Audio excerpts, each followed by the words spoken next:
Welcome to the Tris Brina show without the Brina.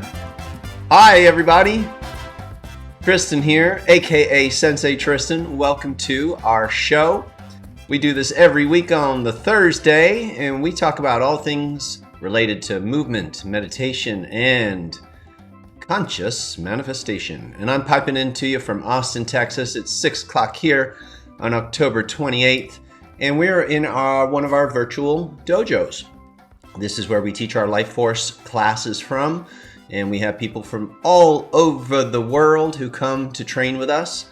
Some of them may join us here today on the Satori business page here on Facebook. And here is one of them right now. Hello, dear Joanna. You know, wasn't that incredible over the weekend? In fact, some of you guys don't know about this, but Joanna popped in here and it made me realize how I'm swelling with joy and love still from this event that we had on Sunday. It was for one of our students. Joanna's been training with this person for years, and I won't dive into it right away because I see people popping in right here, right now. Hi, Mary. Hi, Barbara. I will tell you, though, it was a gorgeous experience, and I've got a lot to share today about things all very much connected to the art of teaching and the joy of teaching. And I want to talk about what happened on Sunday first. Hi, Debbie. So for those of you who are wondering what is going on, why is she not here? The lovely lady, my co-host Sabrina, flew her booty all the way down to Boise, Idaho. Boise, Idaho. She is there at a very high level mastermind with one of her dear friends, my friend as well, Kim Walsh Phillips. Let's give a shout out to the ladies. They are studying with one of the world's greatest communicators in the art of marketing, Russell Brunson. He is the owner, creator of ClickFunnels, something that we use to share all of our offerings with you guys. When we have free classes, usually we put them on this platform, and we learn how to speak and teach in a way that is relevant, that makes sense, that feels like coming from the heart. And I just love that Sabrina flew herself out there because her friend Kim invited her to be able to join her at this high level mastermind. And she's with a bunch of, it's more men than women. So there's definitely something there that, like, it's not Sabrina's favorite experience, but she's so blown away by the level of intelligence and communication mastery. Hello, Christine, midday, October 29th in New Zealand. So you're on the other day. You're on Friday already. Well, thanks for tuning in, and I'm glad that we got you at a good hour. So, hi, Trish. Welcome. It is the Tris show this evening. And I want to start with the last weekend, and I want to talk to you about this beautiful experience that we had. We had a black belt ceremony.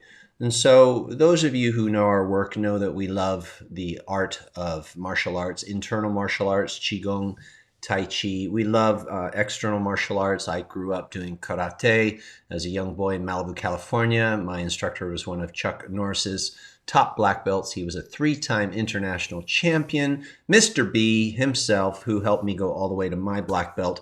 And so the black belt journey has always been a very important part. In fact, why don't I grab something here to show you? It's been an important part of my life journey. So this is my black belt from Mr. B. And as you can see, belts over time, they weather, and the black starts to fall off and fray, and the belt starts to turn white again. Now, this is very symbolic, but it's also actually happening to this particular belt. I don't wear this belt all the time every day now because I wore this in my physical dojo when I was teaching all the time. And this is how the belt works, just for those of you who are curious.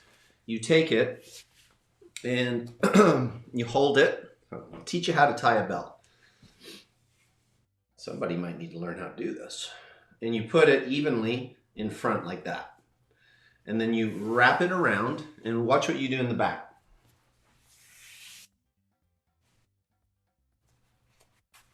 You take your thumb right in here, and you slide it all the way so that that piece goes underneath. This is how you get a really nice wrap. Then you take the other piece on the top. It's almost like tying a tie. It comes over, and you just sort of move it around. You see how it's even. You move it around, and you got to take the bottom piece and twist it down. This is how to get the perfect knot. And then if you do this right all the time, that's one of the things that weathers your belt, because you're constantly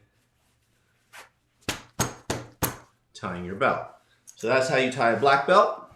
And yeah, I wore this in every class that I taught, and I taught thousands and thousands and thousands of classes over the years. So we're going on 40 years of martial arts, but not 40 years that this belt has been around. This belt I received in 1987, and that was the year that,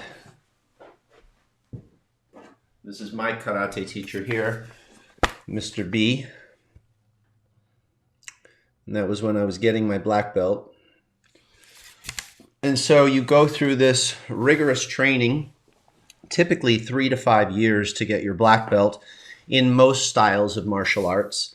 That was a very physical, fighting-based martial art. It was the art of Tang Soo Do, a Korean martial art that Chuck Norris learned when he was overseas in the military.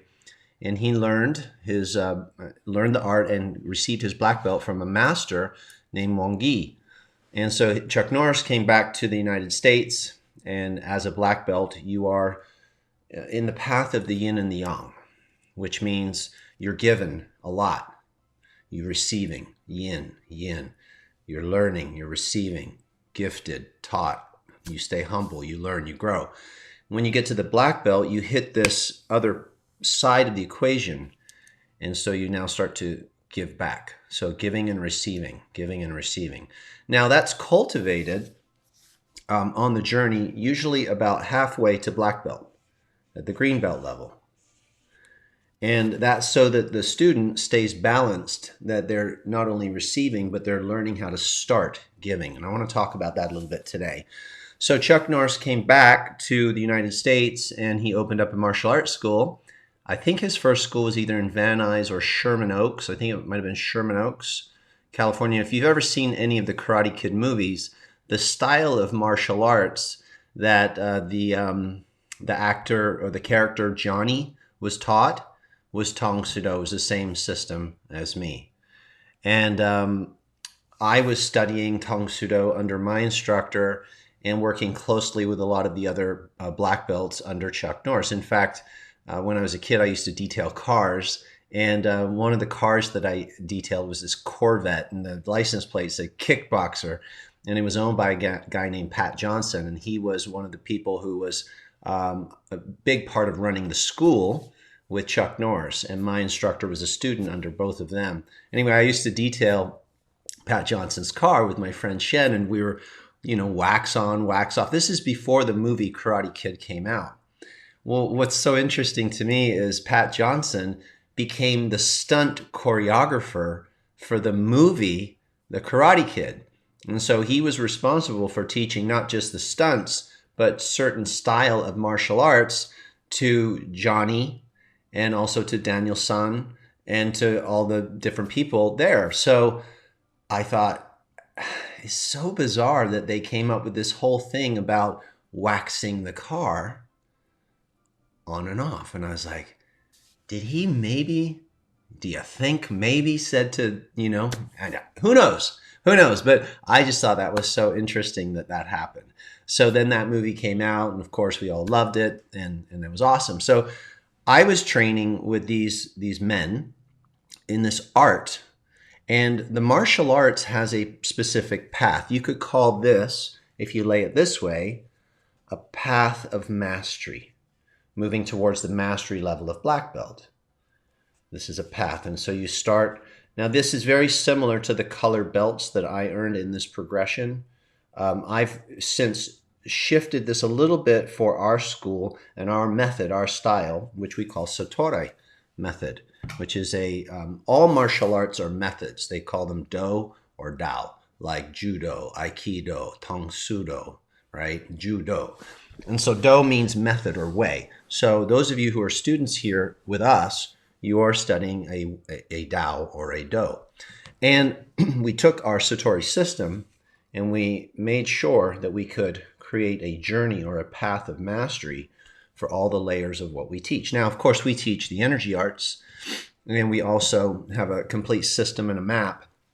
Not only do we teach the energy arts, but we teach people meditation, and we teach people how to own their mind. And that's one of the things I loved so much about martial arts was the focus, the disciplining of the mind and the body, the humility that's developed, the respect for your fellow students, the community, up-leveling yourself. Everyday training was a way of mastering the ego, overcoming fear and reactivity and anger, and really truly owning yourself and your life. And Budo, that path, I've got to do all the show and tell today.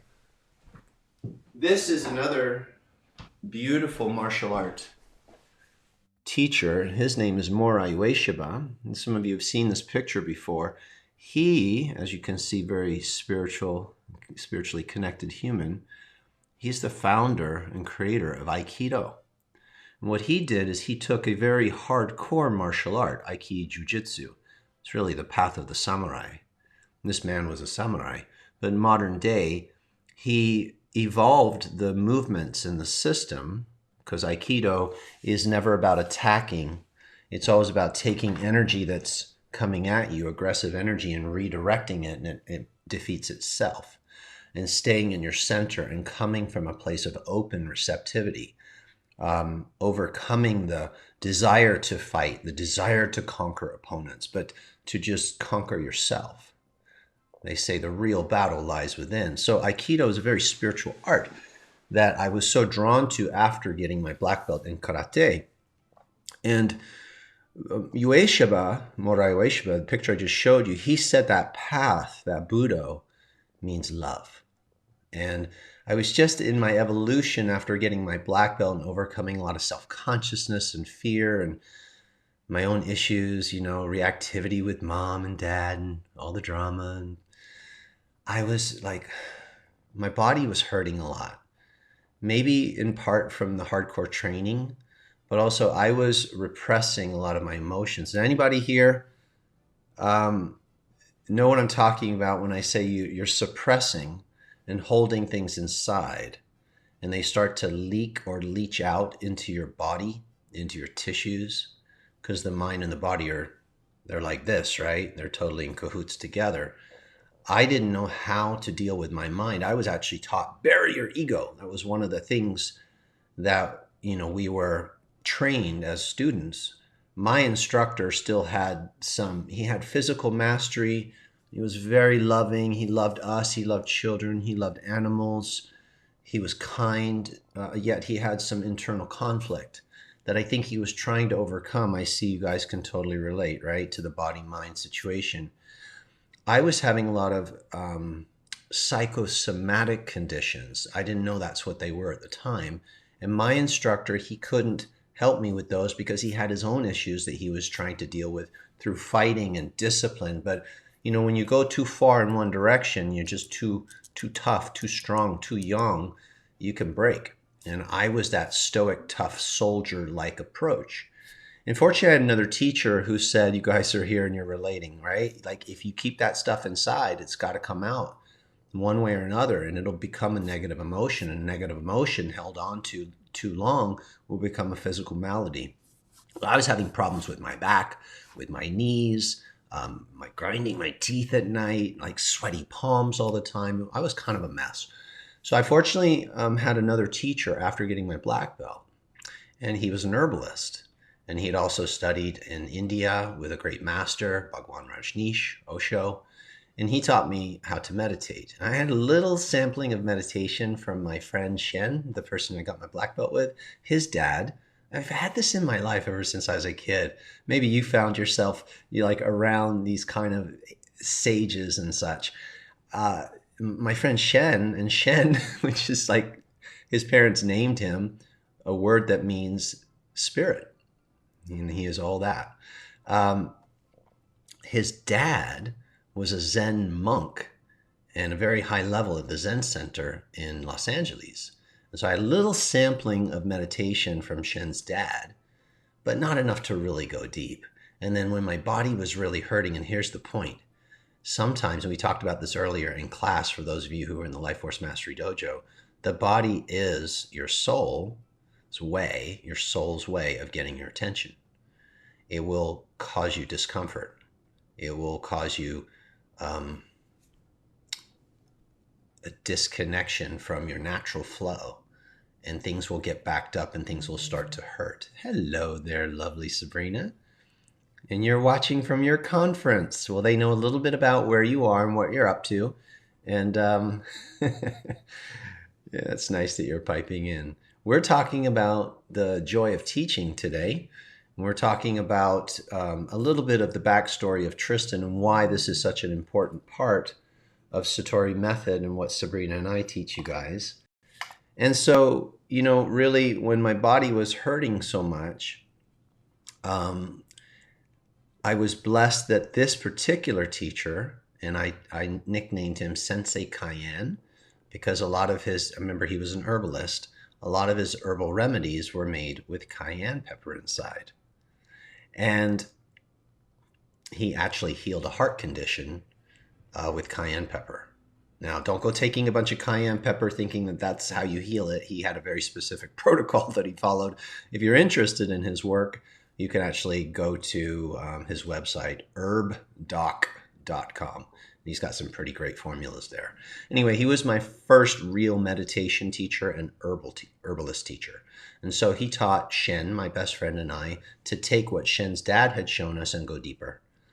And he actually was the person who said to me, you've gotten this black belt now and you're all tough and stoic, but you have all these physical issues. And they're not just from your physical training. They're from your mind. They're from your mind, Tristan. And you've been holding things inside, and the real battle's inside. You need to learn to go inside yourself now and clear this up. He actually suggested that I go and train with his guru in India. And so I sold everything and I got on a plane. That's correct, Joanna. Thank you. I got on a plane, and on my way to India, I stopped in England to see my older brother, and I got a little distracted, as you sometimes do on your spiritual pilgrimage, right? If you're not super totally clear. And then I flew to Germany to hang out with a girl, and then I met another girl sorry, honey, this was way before I met you. Met another girl on a train, ended up going to Paris, and I spent all my money. I spent all my money trying to have a good time and distract myself from my pain. And so I never made it to India. But there was divine orchestration, because when I got back to the United States on a much shorter trip than I thought I was going to be on, Osho was put in jail. And if anybody knows anything about his story, there's a big scandal, the whole thing. We won't have to go into it. But he actually was a very beautiful teacher and wrote some incredible books and had some amazing exercises. And unfortunately, he transitioned in prison. So I wasn't meant to go to India and to study with Osho. I had a different path, a different dharma. And my dharma led me to meditation, and it's where I met Sabrina. In fact, I met Sabrina in a Steven Seagal, again, martial arts school. This has been the thing. This is why this is such a big part of my teachings.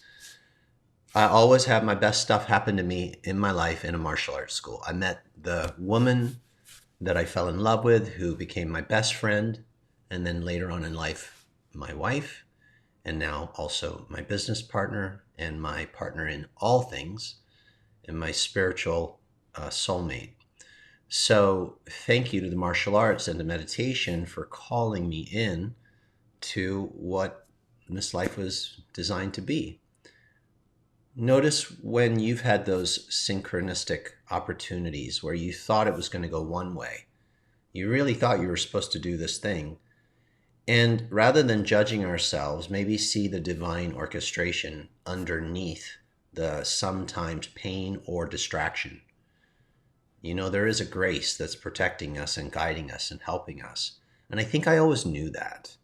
Somehow inside, and maybe from the martial arts and surfing and being in nature and some of the things that I had been working on myself, I was starting to have a relationship with a higher intelligence. And because of meditation and when I met Sabrina, I had been studying, like so many of you, different things like Wayne Dyer's work and Louise Hay's work. I was trying to heal myself. Shakti Gawain's work. I found myself reading Autobiography of a Yogi. We've got Yogananda here. Look at this picture. It is definitely show and tell day today. Isn't that a beautiful Yogananda picture? And there was a temple very close to where I lived in the Pacific Palisades called the Lake Shrine. And I started going there to meditate. And I remember the first time I walked into a little gallery there, and it had many of this man. He was invited to America, and his teacher, Sri Yukteswar, who taught him the art of not just physical yoga, but internal yoga and meditation and so many beautiful things. He came to the West to teach the true art of yoga, and he did such a beautiful job. And he opened many temples. There's one in Encinitas, one in, I think, Pasadena. And now there's many students of his work that are teaching all over the world. But he wrote a book called The Autobiography of a Yogi. And I would go to his temple and I would read it and meditate there. His eyes are everything, right, Shruti? I have pictures of being at his temple, and I would sometimes take pictures of the monks that were under the trees meditating. And I have one picture, I have two pictures. I'll have to find them and show you guys. One of the monks is sitting under a palm tree. It's in California. And there's this ginormous orb over his head. If you guys know what orbs are, sometimes they show up in digital photography, and they're not little particles of dust. But the lens and the way it captures them with the lighting, you can see them. So this one monk had this big, beautiful orb over him, and he had been sitting meditating for quite a while. I'd been watching him. And then I took a picture of the shrine, and there's this ginormous, beautiful shrine that goes over. There's like a little, it's not a lake really. It's a pond, but it's a big pond with beautiful swans. And over the top, the peak of the shrine that peaked up like this was a ginormous purple orb. I'd never seen a purple one before. And so I know that this was a very holy, sacred place. And so I would go there to meditate. And I remember walking into that gallery the first time, and I was walking through and I started looking at the pictures, and I saw Yogananda. And I just started to cry. I didn't know what it was. I can feel it right now. I start to cry. Maybe it's because of the love that I felt and saw in the eyes, because, a picture can capture essence. Just like Shruti said about this, you can see essence in those eyes. He loved the divine so much. He wrote a book called The Divine Romance. I considered him the ultimate entrepreneur. He's sitting on my desk every day. He wrote a lot of books, and he is my reminder to be a conscious entrepreneur. Entrepreneur meaning somebody who is running a love-based business. For me, that's what an entrepreneur is, at least the way I see it. It's something of service where you're serving others. Right now, you wouldn't say I'm being an entrepreneur, but whatever. It's all one to me. Our business is an extension of our spiritual practice. So I saw in that moment and felt in that moment that those pictures had so much love baked into them that being must have just, like in the quantum, those of you who study quantum physics, you know that you can emit packets of information in the quantum particles. Those pictures had packets of love and they were emanating, and I could see them and feel them. And so it was very beautiful to go there and meditate. And I would sometimes go across the street to the ocean. I remember one day I bought a sandalwood om on a little leather strap from their gift store, and I was putting it on my neck across the street, sitting looking at the ocean and the waves. And I just nestled myself into a spot and sat in full posture and and oh my gosh, the experience of love that can take place inside of meditation is better than any drug or anything else, because it's returning you back to your true essence. And that's what I was looking for in all the martial art, hardcore discipline and fighting, is I wanted that soul confidence, knowing who I was, knowing beyond what I am, beyond fear, beyond separation. I didn't know that, but my soul knew that. And I think you guys get that. Like, we all have come again to soul school, and here we are fulfilling a particular contract to remember, to awaken. I've been speaking a lot about this lately, especially because I've seen so many people transitioning because of COVID and my mother passing not that long ago, my father. Just yesterday, a friend of ours was in an accident and passed, and people getting older, and not gloom and doom at all. Please don't misunderstand where I'm coming from. Just the importance of being present, not only to others, but first to self, because you really don't know how long you have.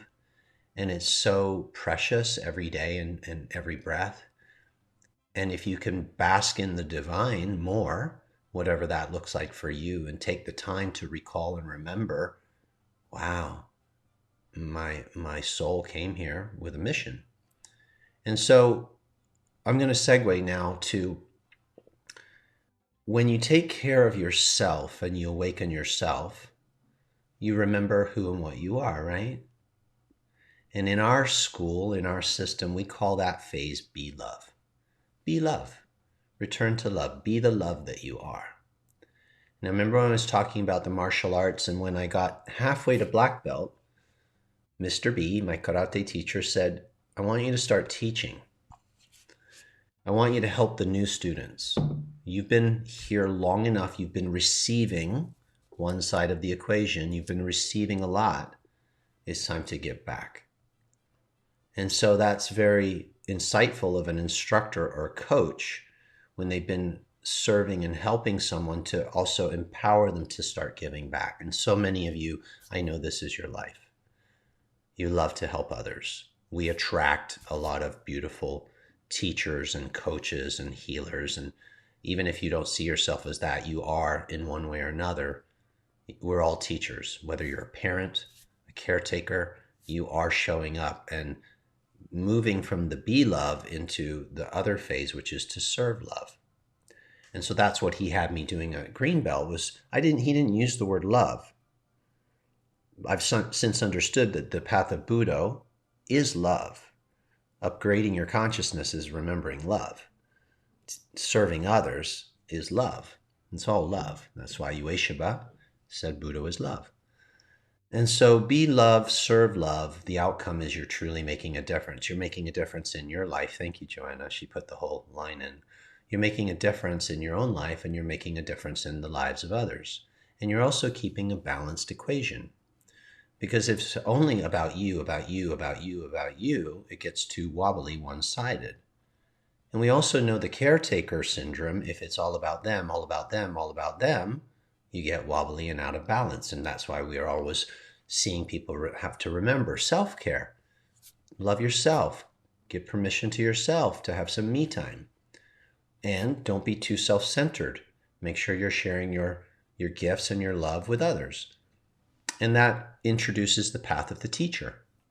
Some would say the coach, maybe the healer, or the practitioner, or the doctor. The person who's showing up to serve, to help, to assist, to give back. And so Mr. Burbage used to say, okay, good. You're helping these students.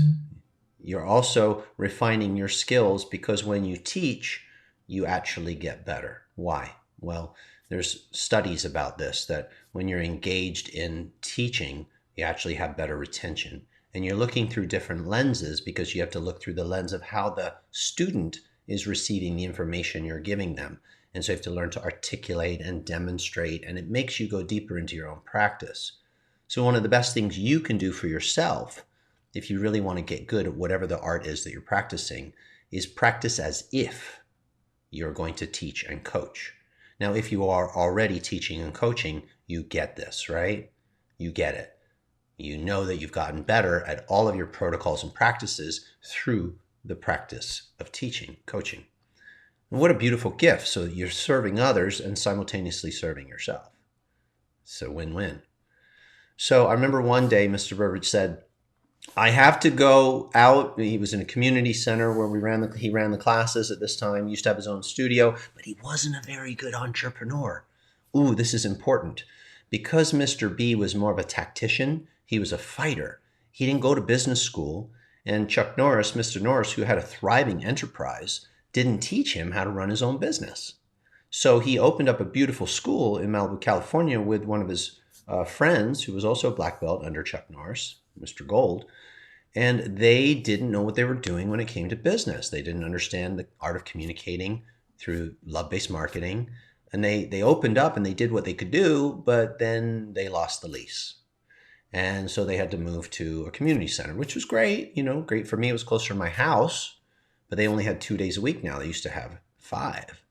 So it's really important, I think, if you want to be an awesome teacher and a coach, that you actually understand entrepreneurship like this man did, because he had multiple temples, and of course he had a great donor to help him, but he was generating energy, revenue to flow into the temples and the churches through his books and his seminars and his lectures. So he understood the importance of that balance. Be love, serve love. And when you serve love, it completes a cycle, because as you're serving, you're receiving. Sometimes that transaction is through the energy or currency of money, but you see it all as one thing. It's just love. It's love that enables you to serve more, continue to serve more, and maybe even expand your service if you so desire. So I remember that Mr. B, segue back, he asked me to run the class while he had to go out and do something. Well, yes, sir. This is my first time teaching the group. I'd only had a couple of students that I got to do this with. Well, there I am. And I didn't really have any coaching. I just had been watching very closely Mr. B. I showed up to every single class.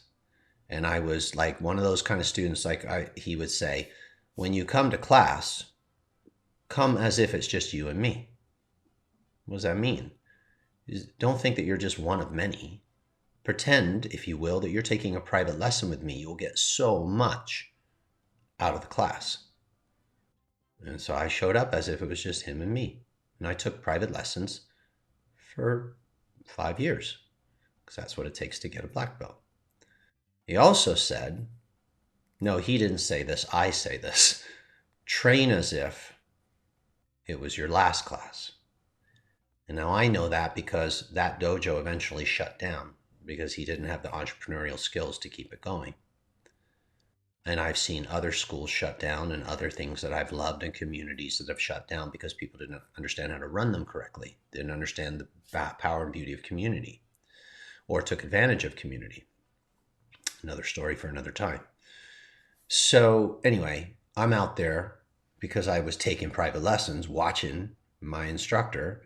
I started to emulate.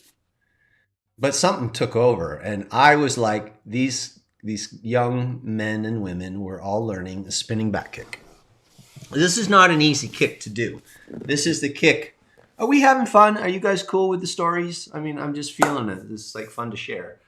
So Mr. Norris, Chuck Norris, he was known for his spinning back kick. His timing and precision was uncanny. He could take this back foot and he could spin and he could pop that kick and hit you every time in the same spot. So I was teaching it, and you have to turn this foot, and then you have to turn your head and rotate your body, and you kick straight back like the way that a horse would kick, and you go, and then you got to land and cover. So I was demonstrating, and they hold a bag for you, and you're like, pop, and you hit the bag and knock it. And so I showed him the kick, and I learned it from my teacher, and he had an amazing spinning back kick. I mean, he could get you. I remember at Greenbelt thinking, I'm pretty good. I should spar my sensei sometime. Who knows? Maybe I could take him. That's the arrogance kicking in at Greenbelt. And I got that opportunity. And he kicked my ass from here till Tuesday. He dropped on the ground and threw a kick up from the ground, hit me right in the crotch. I'm laughing my butt off because I just love I love the humility that is bestowed upon us from greatness. So I was teaching the spinning back kick, and I was good at it. And I could jump up in the air and knock you and kiss you on the cheek with. I was pretty damn good at it. And so maybe a little arrogance is there for sure at green belt, right? Like I just explained. But the students that were kicking the bag, they were only half turning their head and then just throwing the kick out. And I remember yelling across the room, if you can't see the target before you hit it, you got no business throwing the kick. And I was just like, but that's how. Sabrina says, the Trish show is pretty good. Mr. Burbage would do that to us. He had fire, baby. He would yell at us. And I guess Mr. Norris probably did it too, because that's, the teacher passes it along. But he would say things to us like, hey, you don't want to train full on? There's the door. Don't waste my time. And more importantly, don't waste your money or your parents' money. And he'd yell at us. And like if we were bad, we weren't focused, he'd like, Trisket! That was my nickname. Trisket! Give me 50! And I'd have to rock out 50 knuckle push-ups. Now I get it. That sounds kind of hardcore and militaristic. But you think about some young 16, 17, 18-year-old kids, surfing in Malibu smoking pot. We kind of needed that. I'm so grateful that I got that. And I loved it, actually. To truth be told, something about that direct approach works well for me. It don't work for everybody, but for me, he saved my ass. And later in life, his messaging that went into my subconscious, oh, shit. Whew. Got a good one for you.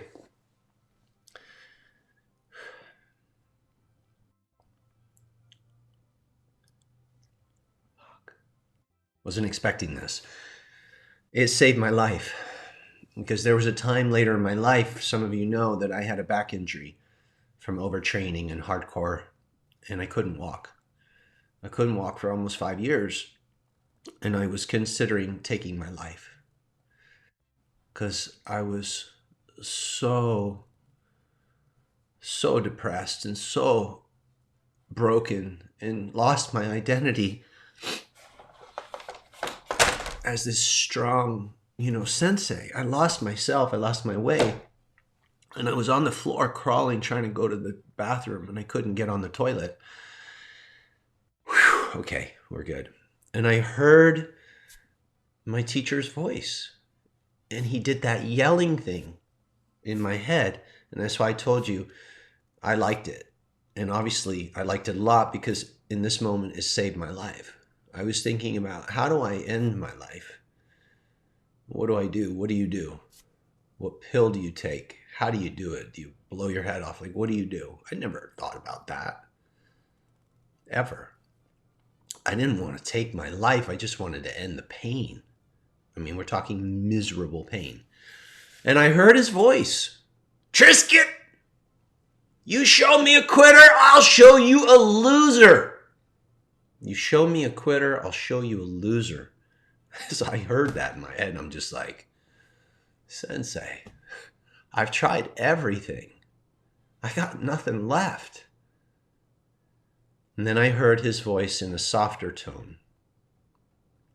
And he used to say to us, after working us out to the point of exhaustion, all us young bucks, he'd say, lay on your back, just breathe. He'd yell that part. And he'd turn the lights or dim the lights, whatever he had in that community center.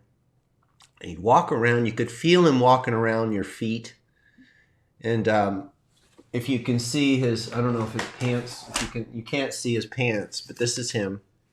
That's the community center. And the bottom of those pants are totally frayed, especially in the heels in the back, because he couldn't afford to have them tailored, or maybe he just didn't want to. And so he would wear them, and they would drag on the floor, and they would fray. And you could hear them whisking on the floor.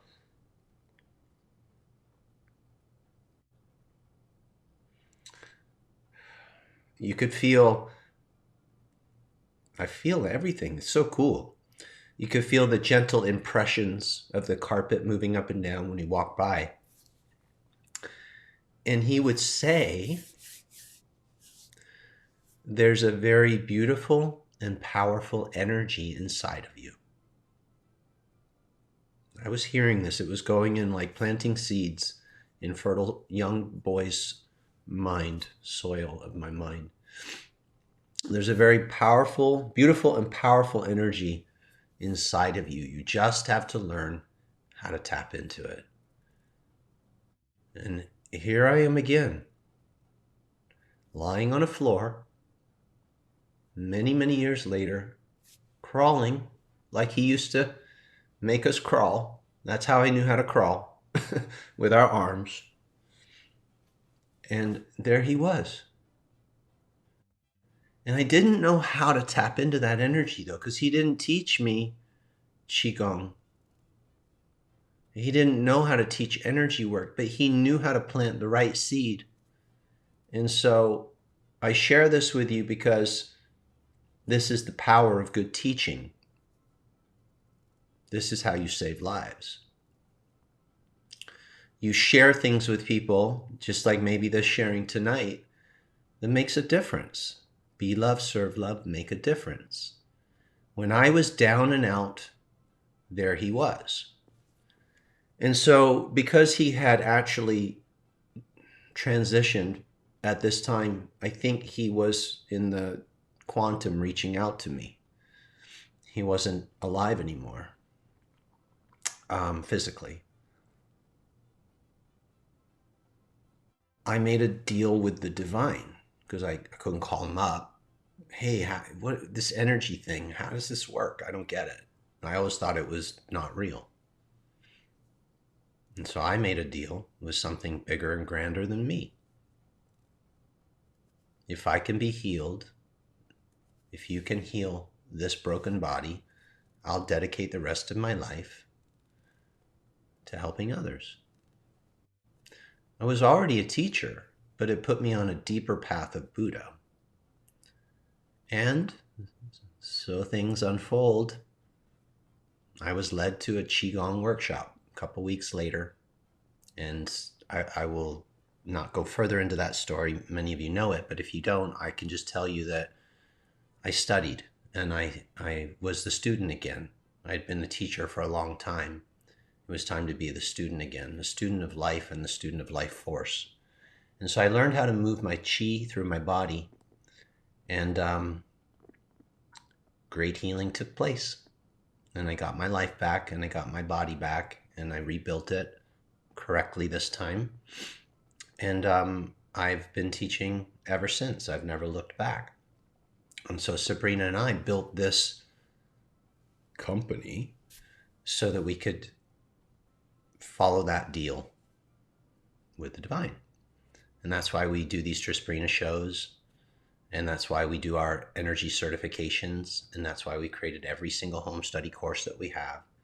And so I ask you, if you love helping others, do your work, be love, train, practice, work your spinning back kick, whatever that is for you.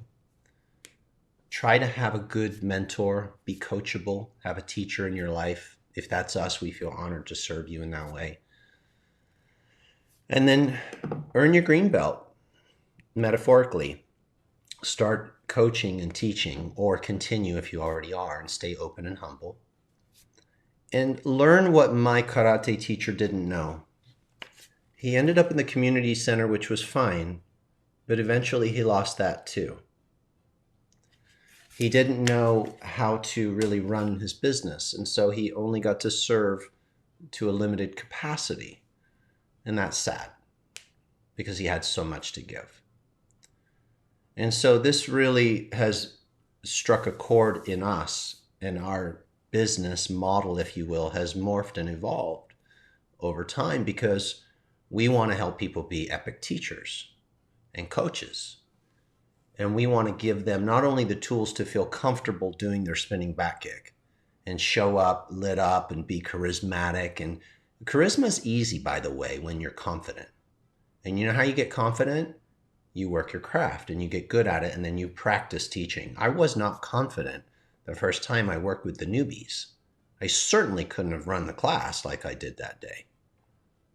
And to close the loop on that story, Mr. Burbage came walking back in and he heard me when I was yelling like him at all the students, if you can't see the bag and you can't hit it, you shouldn't be kicking. You have no business kicking. That's what I said. And I remember he finished the class that day and he came afterwards, said, come here, come in my office. He goes, what was that?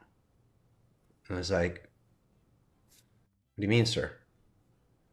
Who was that? Me. Why have I never met this person before? I don't know. He's like, you are going to make a great teacher.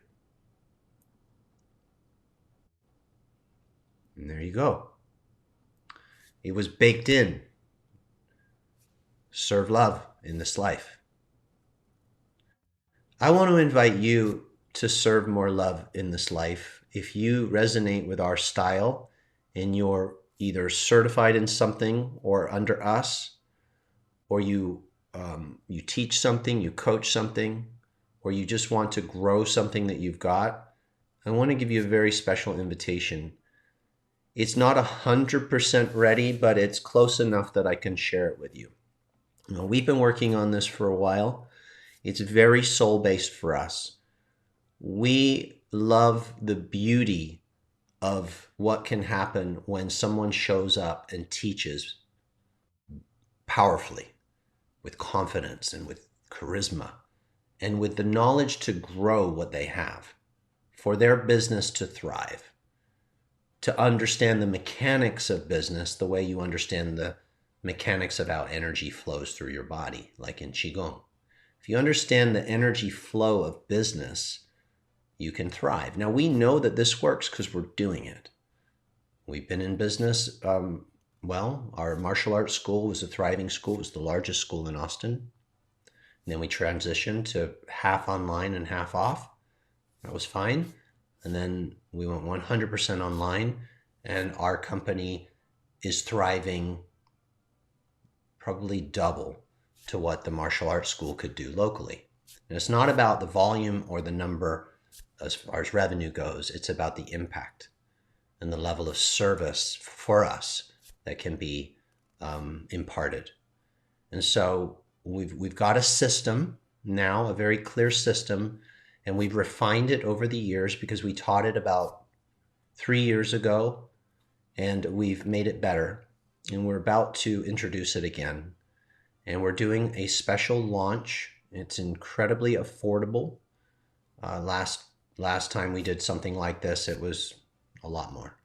So I'll give you a link for you to take a look at what this is. START stands for Start Teaching Today. And when you go to www.satorimethod.com/start, you'll be taken to a page and it'll explain to you about a 3-day deep dive event. It's all day. It's November 12, 13, and 14, so we've got a couple of weeks before it starts. You got plenty of time to check it out and see if it aligns. But it's all about teaching. It's all about how to be a confident and charismatic teacher or coach. It's about how to structure your classes. We've got a very unique way of structuring. It's not just a class, it's curriculum. And so that your curriculum could work in a workshop, group classes, coaching sessions, a retreat. Some folks are a little bit perplexed by how do they create different offerings. And we've got a really great thing. We call it the 4x3, and we're going to teach it during this event. And it's incredible because you can take the same curriculum and mold it to a variety of different models. And people enjoy learning differently. Some people have more time and they prefer a weekend workshop. Other people, like a lot of our students, are like, no, I want to do this every week. I see the benefit of that. Some want to work one-on-one with you, and others want to go to maybe like a 3-day retreat. And so it's nice to have a variety of opportunities that you continue to offer throughout the year so that more and more people can learn from you. Now, that's not all we're teaching. We want to give people the opportunity to unlock their confidence. We're really good at this. We're really good at helping get the imposter syndrome dismantled. We're really good at showing you how you can be more present and how you can share in a way that will make sense so that your students and clients want more of you. Because there's certain things that you say when you teach that will either repel or attract people to stay with you. We have a very, very good retention for what we do. And the ultimate thing is heart, to come from love, but you have to do it in a sensible way. It can't just be heart and love and like you have to actually use good storytelling, which we experienced tonight. You have to use things that pull attention. We could call them props, although they're not really. And you also have to understand the lesson inside your stories so that people can get something of value that applies to them. It has to be relevant. And so we're going to go deep into these things. It's also very important to feel comfortable with making an offer or inviting somebody to enroll as a client or a student. We have a process we call I-Coach. We'll be teaching the I-Coaching process that we created during this 3-day event. There will be opportunities for you to teach and practice. It doesn't matter what style you know. What matters is that you have the opportunity to actually practice teaching and coaching. And the more you do that, the more confidence you have.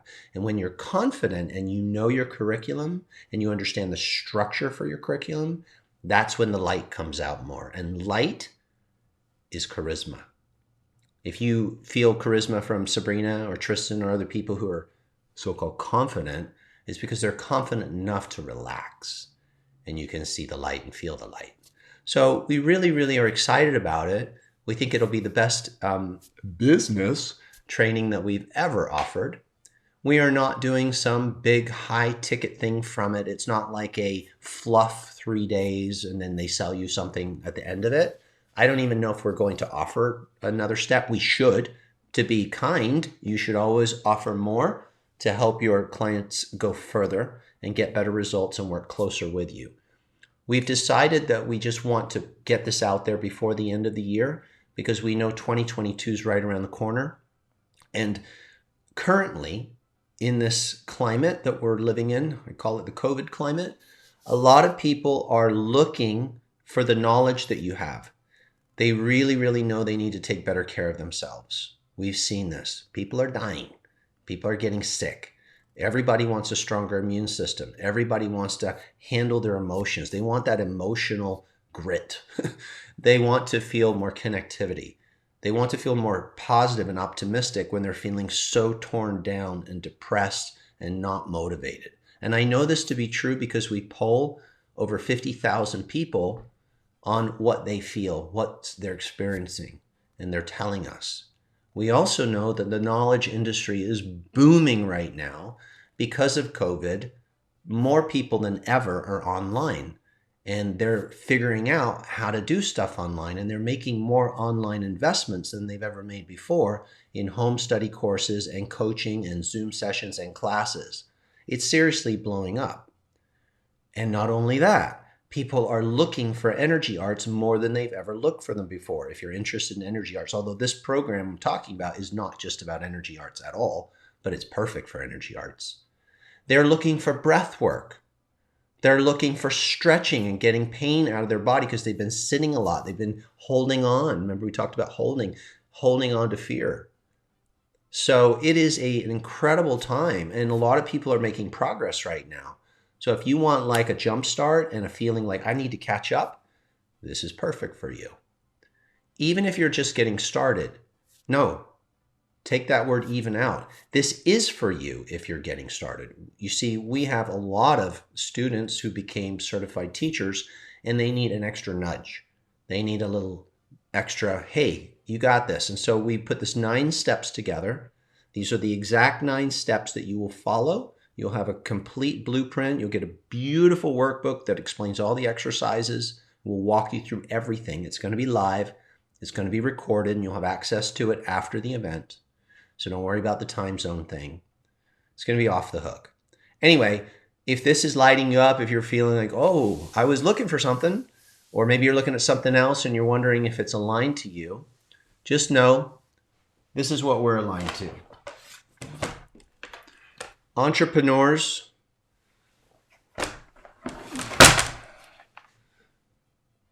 that are also masters of love. Okay? This is not anything we've ever taught before. This is, well, some things, but in a new way. In a new, more digestible, non-markety way. When we did our business school years ago, we were coming off the end of 10 years of deep dive masterminds and training with all these people. And we tried to create a vernacular and a curriculum that people could do, but I think we over-delivered and we gave so much high-level strategies and information that it was maybe more than a lot of folks could handle. A lot of people loved it and they're grateful that they still have those courses, but they need something more digestible and more like mini steps. So this is the jam. 2022 is going to be here pretty darn quick.